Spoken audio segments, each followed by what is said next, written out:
Assalamualaikum warahmatullahi wabarakatuh. Salam dan bahagia. Perkenalkan, nama saya Erwin Kurniawan dengan NIM 2020 008 155. Di sini saya akan menjelaskan mengenai marketing miopia dari Theodore Levitt. Marketing miopia. Marketing miopia adalah pendekatan pemasaran yang berpandangan pendek dan cenderung berfokus pada pemenuhan kebutuhan mendesak perusahaan.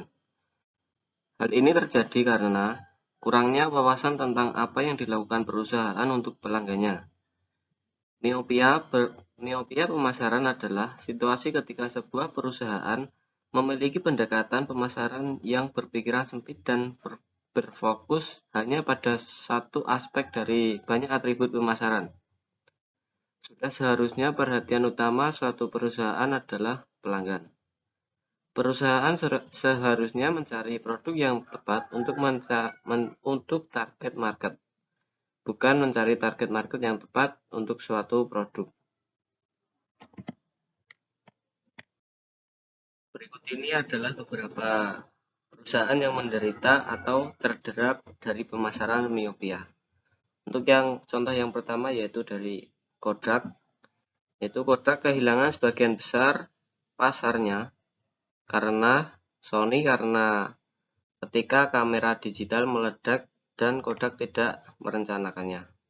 Untuk contoh yang kedua yaitu Nokia kehilangan pangsa pemasarannya karena diambil oleh Android dan iOS. Untuk contoh yang ketiga yaitu Hollywood tidak memanfaatkan pasar televisi karena hanya berfokus pada film. Marketing miopia muncul ketika tujuan pemasaran jangka pendek lebih dipentingkan daripada tujuan jangka panjang. Beberapa contohnya adalah sebagai berikut. Untuk yang pertama, yaitu lebih fokus pada penjualan daripada membangun hubungan dengan pelanggan. Yang kedua, memprediksi pertumbuhan tanpa melakukan penelitian yang tepat. Yang ketiga, produksi massal tanpa mengetahui permintaan. Yang keempat, mementingkan hanya satu aspek dari atribut pemasaran tanpa berfokus pada apa yang sebenarnya diinginkan pelanggan. Bagi yang terakhir, tidak berubah dengan lingkungan konsumen yang dinamis. Untuk yang selanjutnya yaitu siklus penipuan diri, yaitu pertumbuhan tidak pernah terjamin. Lingkungan bisnis selalu berubah dan perubahan seharusnya menjadi potensi. Perusahaan yang tidak menilai kemampuan mereka sendiri, pesaing, kebutuhan pelanggan, dan tren yang berubah, selalu cenderung terjebak dalam siklus menipu diri sendiri. Kondisi yang menyebabkan siklus menipu diri sendiri yaitu, untuk yang pertama, yaitu meyakinkan bahwa pertumbuhan bisnis dijamin oleh pertumbuhan populasi. Yang kedua, keyakinan bahwa tidak ada substitusi kompetitif untuk produk perusahaan. Yang ketiga, pasokan menciptakan permintaannya sendiri, karenanya melakukan produksi massal.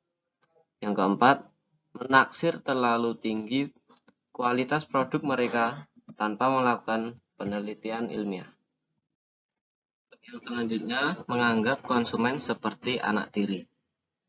Bisnis sering memperlakukan produk mereka sebagai anak mereka sendiri dan kebutuhan pelanggan sebagai anak tiri.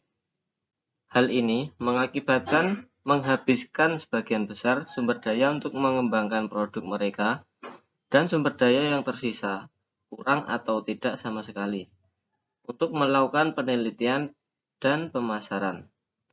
Ini menjadi bumerang bagi perusahaan karena anak tiri selalu berubah menjadi Cinderella dari cerita tersebut. Untuk yang terakhir yaitu kesimpulan, organisasi harus belajar untuk menganggap dirinya tidak memproduksi barang atau jasa, tetapi sebagai pembeli pelanggan, melakukan hal-hal yang akan membuat orang ingin berbisnis dengannya. Dan kepala eksekutif sendiri memiliki tanggung jawab yang tak terhindarkan atau menciptakan lingkungan ini sudut pandang ini, sikap ini, aspirasi ini, dia sendiri yang harus menentukan gaya perusahaan, arahnya dan tujuannya. Ini berarti dia harus tahu persis kemana dia sendiri ingin pergi, dan untuk memastikan seluruh organisasi dengan antusias menyadari kemana itu, ini adalah syarat pertama kepemimpinan. Karena kecuali dia tahu kemana dia pergi, jalan apapun yang akan membawanya ke sana. Demikian, sekian presentasi dari saya. Kurang lebihnya mohon maaf. Wassalamualaikum warahmatullahi wabarakatuh. Salam dan bahagia.